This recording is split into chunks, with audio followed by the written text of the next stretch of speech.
Tara's first memory was standing in a cold forest on her own.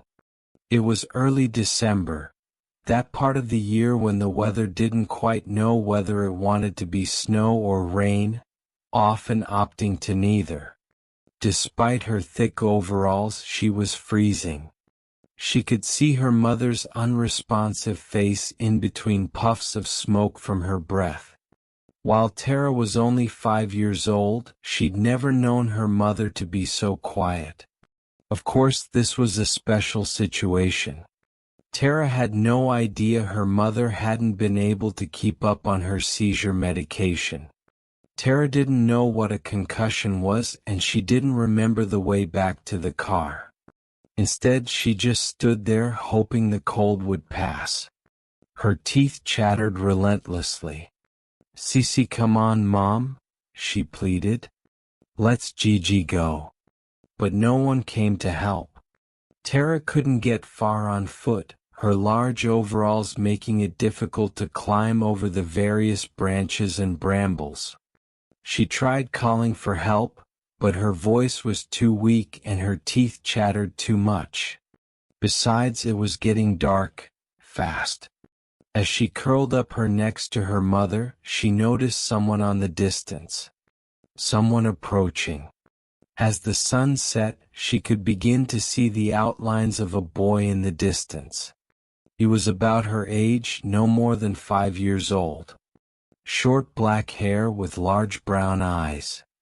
The boy, unlike Tara, didn't make little puffs of smoke as he breathed. Maybe he didn't breathe. Or maybe he was too cold. "You need any help?" he asked. "My mom does," Tara answered. "She's hurt." "I can help," he said, tilting his head. "But then you gotta help me too." "Are you Ella lost?" Tara asked. "Can I come home with you?" Tara considered this. She wasn't supposed to talk to strangers, but this was another kid, not an adult. And she was supposed to help others. That's what they always said at school. After much deliberation, she accepted. The boy held out his hand and she moved over to shake it. "I'm Tara Mooney," she said. "I'm Charlie," he smiled back. "Just Charlie?" "Some call me Charlie Cold Bones." "Why?" As their hands touched, an unfathomable pain shot through Tara's body. Like every nerve from her fingers to the tip of her toes curled and twisted, aching to get away. It exploded into this fiery bright agony that blinded her, leaving her screaming on the forest floor. This, it seemed, was enough to wake her unconscious mother. A desperate scream for help. Of course, to an outsider there'd been no little boy. No Charlie Cold Bones. This was just a distressed child suffering from hypothermia. That was the first time Tara Mooney met Charlie Cold Bones. After that night, she contracted one of her worst fevers yet. She would imagine her bed as a piece of flotsam going down a rushing river, tossing her back and forth. She would hold on to her pillows and stuffed animals so hard that she'd get cramps, no matter how many times her mother tried to soothe her. But no matter what, her teeth wouldn't stop chattering as fever after fever coursed through her. As days dragged on to weeks, it was clear that there was something bigger at work than just a cold. Tests would reveal a permanently weakened immune system and a slightly lower than usual body temperature. Doctors were considering this to be some sort of nerve damage, but Tara's explanation was much simpler. She'd taken Charlie Cold Bones with her back home, and that's what made her bones so cold. Clinically, the doctors weren't convinced.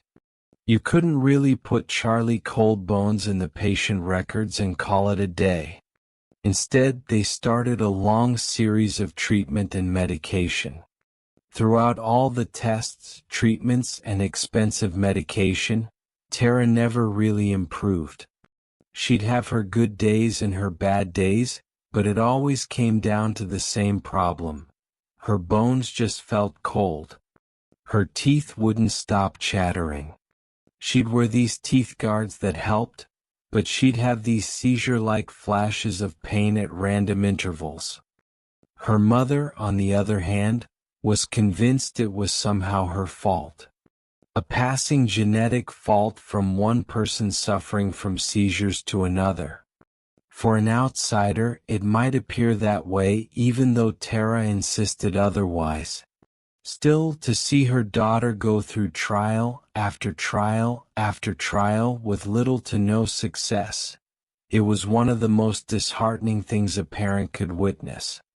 But there came a point where there were no more tests to take. No more medication to try. It was the point where a team of doctors would bow their heads and start motioning towards other solutions.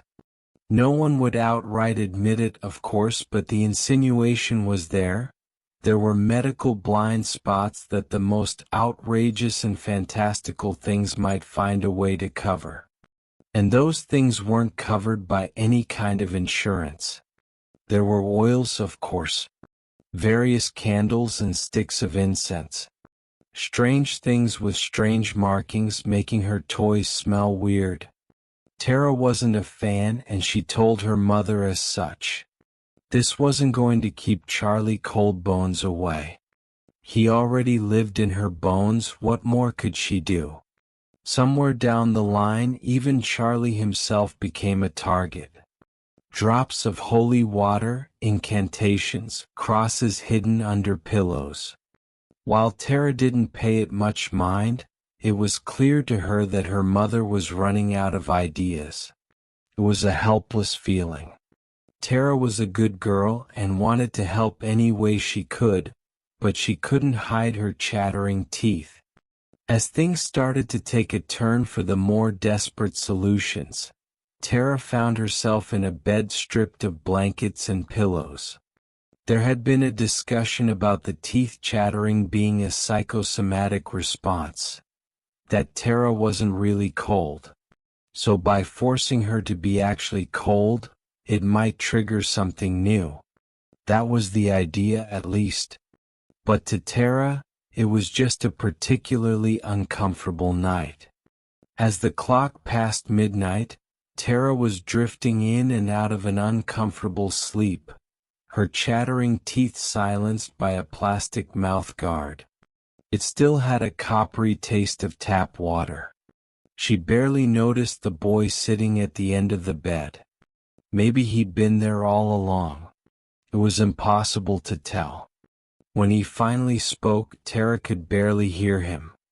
"Most people don't make it this far," he said. "I'm sorry I made your bones cold." "It hurts," Tara muttered. "Make it stop." "I can't," he said. "I'm sorry. But I want to get better." "You won't," the boy said, shaking his head. "No one ever does." As he got up to leave, he looked back at her once more. Despite knowing that this was what was supposed to happen, he couldn't help but to feel a tinge of guilt. She'd survived much longer than the others. She was fighting the best she could. It made him want to help, but in all his years he'd never figured out how. Once he'd made his way into a new host, that was that, a ticking clock. Still, he wanted to do something. And looking around the room, he came up with an idea. Charlie fell to his knees next to Tara, looking up at her with his big brown eyes. "Light all the candles," he said. "Let's try something." It took Tara a couple of minutes to shuffle around the room.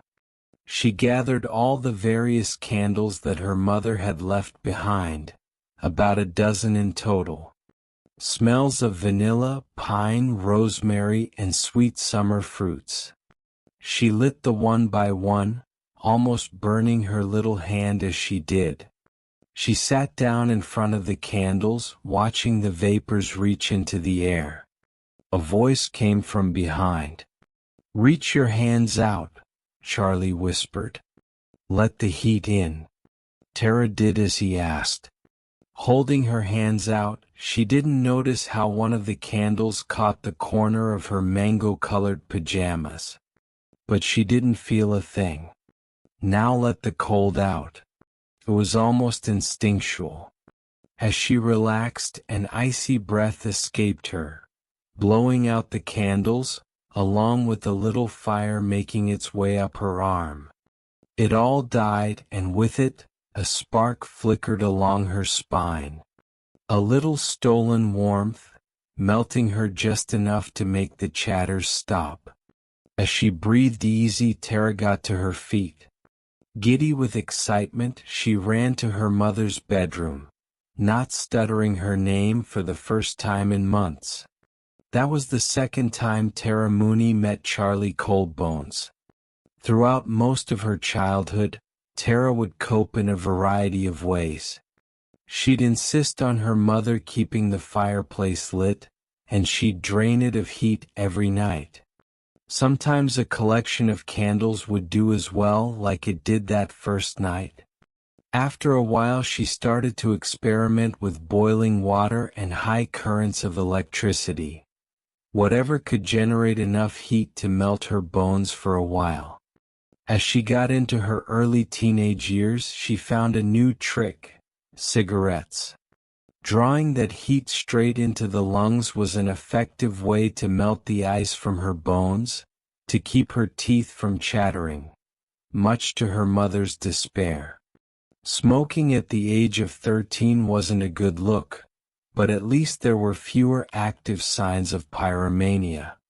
Sometimes she'd think back on that boy she used to dream about when she was small.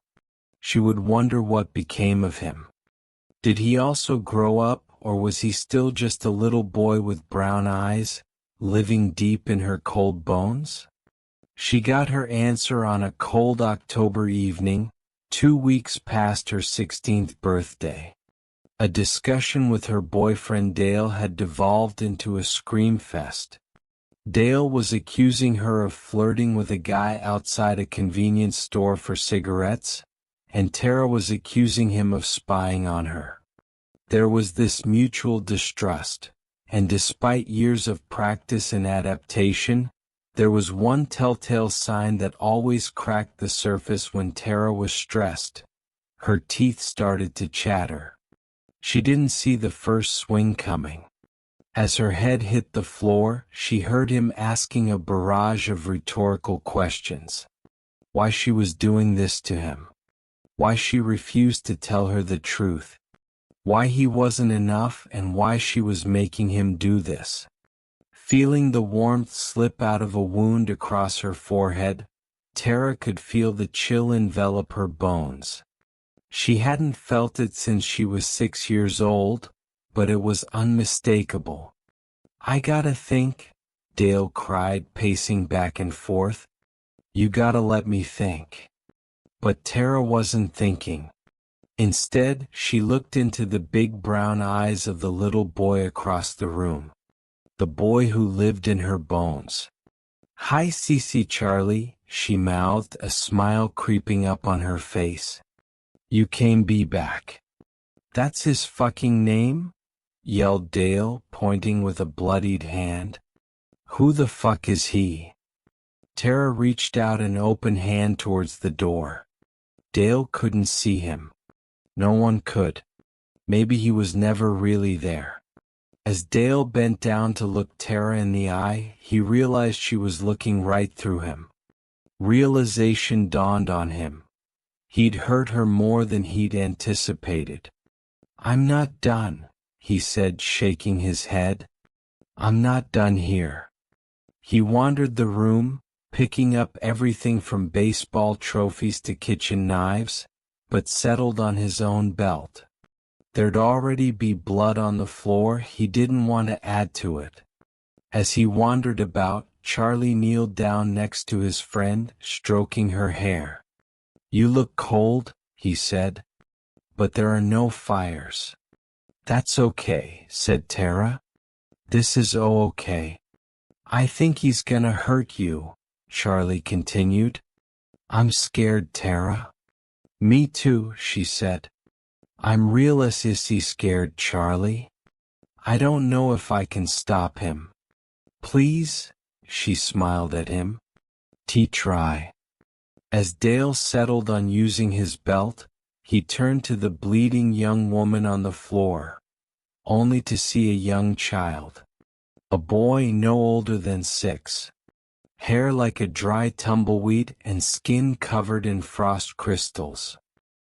His arms contorted in an X across his chest, where the cloth from his long-sleeved shirt had frozen. There was no movement, no sound, nothing but Tara's chattering teeth. It started with a crinkle in his toes, little crystals blocking the blood supply to his ankles. It took him an attempt to step forward to notice it, as his feet simply refused to move. Almost snapping a tendon, he collapsed to the floor, face to face with his would-be victim. Tara saw it spread inch by inch, much like Charlie had done with every fire she'd ever lit, and with every cigarette she'd ever sucked down. He was draining this man of body heat. This time Dale was the one puffing up clouds of cold air, not Tara. She saw his hairs crinkle and curl, how his movements grew forced and slow. She heard his voice lose its power as his demands turned into breathless huffs. Tears in the corner of his eyes, turning into ice. And for a moment she forgot who she was looking at. It no longer looked like Dale, it looked like her favorite friend in the world. Thank you, Charlie Coldbones, she sighed. And with that, both she and Dale lost their consciousness. That was the third time Tara Mooney met Charlie Coldbones. A curious neighbor eventually called the authorities. Tara was taken to a hospital, but the police had trouble explaining how her abusive boyfriend had died from sudden hypothermia. Tara had no explanation either. None that she was willing to share, at least. It wasn't murder and it wasn't self-defense. So what the hell was it? Tara would finish school. She'd get a job on the side to support her way through a bachelor's in mechanical engineering. She'd go on to live as normal a life as one in her position could imagine. She'd meet good people along the way to support and love her, and she'd keep sucking down cigarettes for decades. In times of stress or trauma, she might catch a glimpse of him.